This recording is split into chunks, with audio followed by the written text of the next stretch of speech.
안녕하세요. 행복한 백수입니다. 오늘 부동산원 통계 조작을 주제로 말씀 나눠볼게요.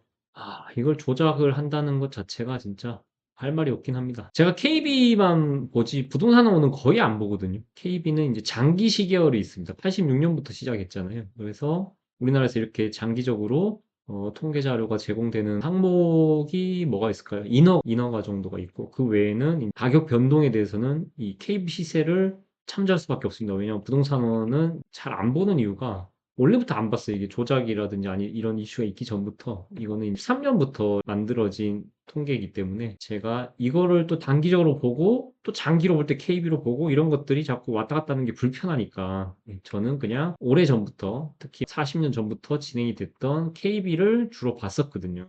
그 지난 정권에서 통계 조작됐다는 감사원 보고서가 있어가지고 그 보고서를 같이 보면서 공부도 좀 해보고 이게 사태가 얼마나 심각한 문제인지도 한번 같이 보려고 이 주제를 가지고 나왔습니다. 해에서 저희 세금 특강이 진행이 되거든요. 세금 특강 혹시 관심 있으신 분 지금 주제들이 어느 정도 정해졌어요. 그래서 우리 수강생분들의 관심사를 가지고 특강을 진행을 할 거거든요. 보시면 1번부터 앞에 보시면 20번까지 쭉쭉쭉 뭐 대체주택이라든지 증여라든지 입주권이라든지 이런 내용들이 다들 궁금해 하시니까 이 내용을 중심적으로 임대사업자들 입장에 같이 강의를 해보겠습니다. 이번 주 일요일이니까요. 아직 신청 안 하신 분들은 신청을 해주시고요. 가격도 굉장히 저렴합니다. 예. 그 양도세 전문이신 그 세무에게 선우에서 박세웅 세무사님 오셔가지고 특강을 해주실 예정입니다. 자, 그럼 본론으로 들어가서요. 부동산원은 전국 주택의 매매 전세 월세 가격을 조사해가지고 주택시장 평균적 가격 변화를 측정하고 주택시장 동향 판단 지표 및 주택 정책 수립의 기초 자료를 제공하기 위해서 2013년부터 주택 가격 동향 조사를 했습니다. 라고 이렇게 적혀 있죠. 예, 잘 안 보이실 수도 있으니까. 86년도 요거는 이제 KB가 시작했을 때부터고 부동산원은 13년부터 작성을 한 겁니다. 보시면 이 주택 가격 동향 조사 통계가 어디에 활용되냐 이게 굉장히 중요한데 분양가 상한제의 기초 자료도 들어가고 투기 과열 지역, 조정 지역 지정을 할 때 기초 자료 들어가고 재건축 추가 분담금, 그 재건축 초과이익 환수 분담금을 산정하는 기준에 또 들어가는 거예요. 이만큼 중요한 내용을 굉장히 여러 차례에 걸쳐서 이제 했다. 이게 좀 문제인 거죠. 자, 보시면 이게 이제 가다은행으로 되어 있는 게 KB 시세입니다. KB 한국부동산원에서 나온 통계. 이거는 전국 주택 가격 그 동향조사, 그 다음에 KB 주간시계열, 월간시계열, 예, 요 두 가지. 86년, 2013, 여기는 이제 방식이 전문 조사자가 가격을 산정하는 방식이고, 여기 중개업소의 입력 가격으로 통계가 작성이 되는 겁니다. 저는 통계를 볼 때 기준을 뭘로 보냐면, 일관성과 장기 시계열, 이걸 가장 중요하게 생각하거든요. 외국의 주택가격 통계를 보면, 뭐, 1930년대부터 이런 것들이 다 있잖아요. 통계 자료가 나오잖아요. 특히 미국 같은 경우도 나오고, 일본도 나오고 이러는데 우리나라는 그런 자료를 구할 수가 없죠. 심지어 70년대 통계 자료도 구할 수가 없습니다. 가장 빠른 게 86년인 게 이게 말 다 했죠. 우리는 또 실거래를 2006년부터 부동산 실거래가 등록이 됐잖아요. 그러다 보니까 사실 통계를 가지고 우리가 과거를 복귀하고 분석을 하고 이후에 상황들을 예측을 해봐야 되는데 그런 작업을 하기에는 마땅히 쓸만한 통계가 거의 없는데 그나마 쓰는 게 한국 부동산원은 어떻게 해요? 단기적으로 시세가 얼마나 바뀌었는지 주간으로 쭉쭉쭉 나오니까 그걸 보시는 분도 꽤 많았단 말이에요. 근데 그게 이제 어떤 상황이었냐? 2013년부터 2016년까지는 잘 보세요. 거의 KB랑 부동산원이랑 차이가 없어요. 근데 2021년까지는 KB가 월등하게 높고 부동산원은 낮아요. 예, 이런 어떤 이격이 생기는 게 왜 생기냐는 거지. 그래서 이게 이제 통계가 조작됐다라고 말씀을 드리는 게 이 보고서의 내용입니다. 자, 감사 대상 기간이 17년부터 21년까지 5년간 KB 변동률 62% 상승했으나 부동산 주택 가격 동향은 주간 변동률 기준으로 5년 동안 이게 안 올랐대요. 이게 이상하지 않아요? 이상하죠. 저도 이제 KB를 많이 보는데 KB는 한 20 정도가 오르면 곱하기 인기 있는 단지는 한 3.5배 정도 실거래가 오르는 거거든요. 그러니까 이 KB가 지금 62% 올랐잖아요. 그럼 인기 있는 단지는 어떻게? 거의 3배는 올랐다. 지금 이 같은 기간 부동산의 주택 가격 동향 조사 주간 변동률은 이거밖에 안 돼. 20%밖에 안 되는 거죠. 근데 부동산에서는 주간 주택 가격 동향 조사만 하냐? 그게 아니라 실거래 지수, 실거래가 지수도 작성하고 공표를 해요. 근데 실거래가 지수는 놀랍게도 100% 상승한 거예요. 5년 동안. 보이세요? 네. KB는 62, 부동산은 주간 동향은 어떻게 20 이상하잖아. 이겁니다. 그래서 부동산은 뭐라고 답을 했냐. KB는 공인중개사가 호가를 넣는데 표본 가격을 정하는데 호가를 넣어서 하는 방식인데 부동산원은 전문 조사자가 실거래 가격 등을 조사해 이를 기반으로 표본 가격을 정하고 지수 작성석 방식도 다르다. 자기들은 뭐 이렇게 기하 평균 방식이다. 그렇기 때문에 격차가 생기는 거다. 이렇게 해명을 했는데 사실 말이 안 되죠. 그러면 이를테면 뭐 이때는 그러면 그 방식이 아니었나? 네. 2013년에서 16년은? 왜 이때는 갑자기 격차가 벌어지는 거죠? 방식이 바뀌었나요? 그럼 KB가 이때 기준이 바뀌었나? 이거는 말도 안 되는 해명인 거죠. 이게 감사 보고서에 있는 내용입니다. 대표적으로 예를 들어서 음마아파트라든지 마포, 노원, 경기에 있는 예시를 하나씩 보자는 거예요. 17년부터 21년까지 실거래가 기준 얼마 올랐냐? 115%, 97%, 131%, 124% 대부분 어떻게 해요? 2배 이상은 뛰었잖아요. 그래서 아까 얘기했잖아. 많이 오른데 3배 가까이 뛰었다고. 그게 KB 시세가 보통 평균적으로 나오는 데이터가 제가 많이 보다 보니까 그게 전 파악이 되는 거거든요. 그래서 KB 기준으로 엄청나게 오른 곳들은 예를 들어 3억짜리가 9억이 되는 상황도 벌어졌다는 거죠. 근데 이렇게 실거래가만 봐도 딱 아까 보셨다시피 실거래가 지수가 100% 올랐는 거는 이해가 되잖아요. 근데 주간 동향으로 누적으로 합쳐보면 20%밖에 안 올랐어. 이게 말이 안 되는 거죠, 진짜로. 그걸 보면서 계속 우리가 장관이나 정부에서 뭐라고 얘기했죠? 부동산 가격이 관리가 되고 있다. 부동산 하나는 뭐 자신 있다. 뭐 조작으로 자신 있는 건지 모르겠는데 그런 뭐 어이없는 짓을 한 것 자체가 너무 빡이 쳐가지고 이 주제를 가지고 나왔어요. 그 내용도 더 계속 살펴보겠습니다. 주택시장이 이제 과열됐어요. 그래서 파리 대책이 나왔습니다. 17년 파리 대책 매우 유명한 대책인데 이게 서울 전역을 조정 대상 지역과 투기 과열 지역으로 지정을 하고 다주택자 양도세 중과가 유예가 됐다가 18년 4월 1일부터 시행이 되는데 그럼에도 불구하고 결국에는 팔 사람 다 팔고 서울 수도권 안 팔고 가지고 있잖아. 서울에 특히 더 가지고 있잖아. 그러니까 어떻게 해요? 팔 사람 다 팔았는데 그때만 잠시 약세를 보이다가 그 이후에 이제 이 시점이 지난 이후에 어차피 양도세 중과가 되니까 매물이 안 나와가지고 또 이때부터 폭등을 합니다. 4월부터 폭등을 해요. 그때는 강남 뭐 또 폭등을 했지만 강북도 가리지 않고 폭등을 했죠. 그래서 여기 보시면 이제 공부를 할 수 있게끔 어떤 대책이 나왔고 그게 무엇이다 이런 것까지 다 나와 있습니다. 그래서 원문 한번 살펴보는 것 자체가 공부하는 데 도움이 많이 됩니다. 이게 진짜 이렇게 우리가 공부를 하게끔 만들어주네요, 나라에서.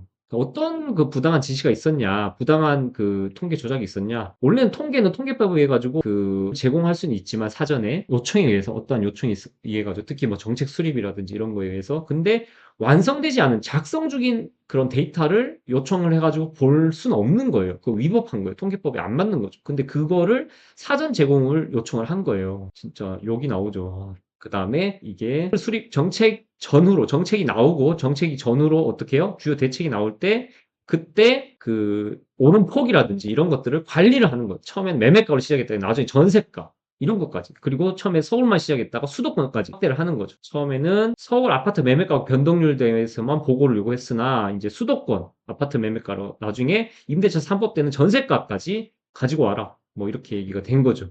이걸 사전 제공받은 게 이게 위법하다는 거예요. 잘못됐다는 거죠. 작성 중인 통계를 사전에 제공을 달라고 요구하면 안 돼요. 요거는 이제 뭐 보고서 보시면 다 알 수 있으니까. 그래서 예전에는 주 1회 국토부에 보고만 하면 됐단 말이야. 언제? 7년 이전에. 근데 17년 6월 10일부터는 어떻게 주중에 몇 번씩 보고하는 거예요. 이런 상황이 벌어지는 거죠.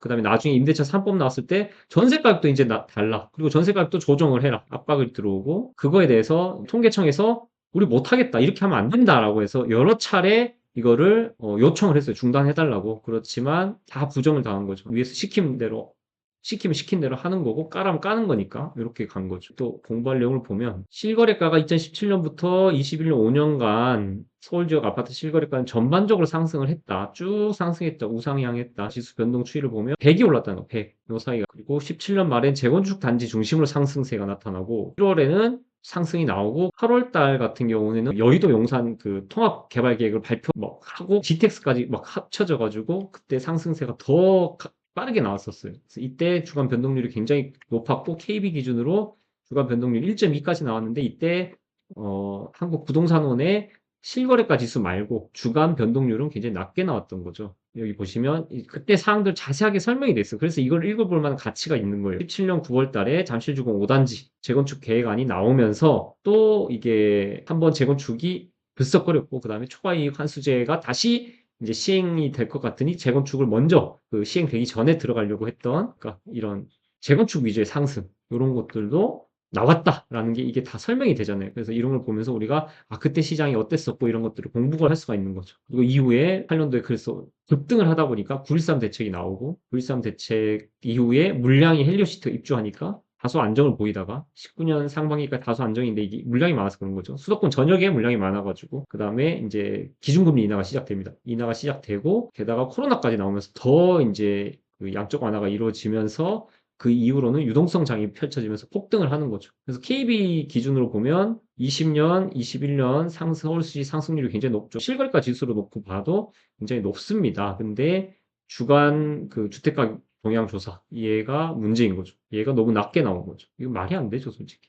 볼 때마다 말이 안 되니까 저는 이거 자체를 애초에 안 보는 거예요. 그냥 무조건 KB만 보고 KB로 봐도 실제 수행적인 어떤 특징도 있지만 문제가 실거래가 상승 대비 KB 퍼센테이지가 좀 낮다는 그런 한계가 있는데 그거는 예전부터 과거부터 지금까지 쭉 평균적으로 아주 인기 단지 기준으로 한 3배, 3.5배 정도의 실거래가를 퍼센테이지로 곱해버리면 그게 양이 비슷하단 말이에요. 예를 들면 김포가 뭐 1년 만에 40%가 올랐어. KB 기준으로. 그러면 많이 오른 데는 1.5배 정도 오른 거예요. 인기 있는 단지 같은 경우는. 작은 단지 이런 거 말고. 그런 것들이 꾸준히 기준을 바뀌지 않고 장기적으로 유지가 되어 왔으니까 저는 그걸 가지고 신뢰를 해가지고 이 통계를 볼 수가 있는 건데 부동산원 자체를 믿을 수가 없는 거죠. 나온 지도 얼마 안 됐고. 이게 우리나라 통계 이것만 이런 게 아니라 정말 말하려면 이제 한도 끝도 없는데 보급지수 같은 것도 그렇죠. 후버전이 있고 신버전인데 이렇게 중간에 단절이 돼가지고 기준이 바뀌어버리면 이거 어떻게 되는 겁니까? 솔직히 주택 보급지수 같은 경우는 보급이 잘 됐다라는 걸 뭐 내세우기 위해서 통계 기준을 바꿨다라고 하면 그건 사실 국민들을 기만을 하는 거죠. 차라리 기준이 똑같다라고 하면 쭉 있다라고 하면 이 안에 노후된 주택, 그러니까 50년, 60년 주택 이런 것들이 얼마나 퍼센테이지가 되고 그다음에 또 뭐 재건축 사업이나 재개발 사업으로 인해 가지고 중간에 비어 있는 멸실될 아이들도 또 얼마가 되고 이게 평균적으로 이런 것들이 얼마 존재하니까 실질적인 주택 보급률은 얼마다라는 거를 기준만 동일하다라고 하면 제가 장기적으로 그 평균치를 내 가지고 꾸준히 그걸 감안해서 볼 수가 있잖아요. 근데 기준 자체를 아예 바꿔버린다든지 이런 식으로 조작이 일어난다든지 한다는 거는 너무 진짜 후진국이죠. 이런 후진국적인 정말 진짜 내가 뭐 너무 좀 화가 나서 말이 안 나오는데 아무튼 부당한 영향력을 많이 행사했어요. 그리고 여기 내용을 보면 우리 어떤 시장이 왜 과열됐는지 어떤 이유로 상승을 했는지 이런 것들이 그래도 공부를 할 수 있게끔 되어 있으니까 이런 걸 보시면서 부동산 공부도 하고 그렇게 하면 좋지 않을까 해가지고 이 자료를 이제 하나씩 하나씩 읽을 만한 것만 조금 캡처해왔습니다. 심지어 변동률 수치를 하향 조정을 명시적으로 요구했다. 이건 진짜 쓰레기죠, 쓰레기. 전주와 마찬가지로 마이너스 변동률 부탁드리면 안 되겠습니까? 이게 진짜 이게 지금 21세기에서 벌어질 수 있는 일인가요? 믿을 수가 없습니다. 통계 작성에 부당 관여. 특히 뭐 언제가 심했냐면 정책이 나오기 전후로 이 전후로 이거를 조정을 하는 거예요. 특히 이때랑 여기는 너무 이격이 심하죠. 이거는 진짜 너무 심한 거죠. 이 구간 너무 심합니다. 이렇게까지 해가지고 무엇을 얻고자 했는지 참. 처음에는 어떤 뭐랄까 사전 통계 제공을 해가지고 압박을 하는 거예요. 근데 점점점 조작을 하는 거죠. 하향 안정세 장기간 요구 그 유지를 시켜가지고 통계가 조작되게 만들어. 그럼 이게 나중에 결국 이걸 어떻게 되돌릴 수도 없고 이런 쓸데없는 이런 큰 돈을 들여가지고 국가 통계를 갖다가 이런 식으로 망가뜨려 놓으면 누가 이걸 믿고 쓰겠냐는 거예요. KB보다 못한 진짜 나라가 어떻게 이렇게 총 그래서 102회 정도 드러난 것만 해도 이런 상황입니다. 여기까지 하고 제가 너무 뭐 계속 말씀드리면 화밖에 안 나니까. 그래서 이거 보고서를 이제 카페에 올려놨으니까 한번 보시고요. 감사원 홈페이지에도 있습니다. 그걸 보시면서 지난 정부의 어떤 부동산 상황이 어떠했는지 이런 것들을 볼 수가 있으니까 그 공부하는 차원에서도 보셨으면 좋겠습니다. 다음에 좀 더 밝은 내용을 가지고 다시 찾아뵙도록 하겠습니다. 구독과 좋아요 드리겠습니다. 감사합니다.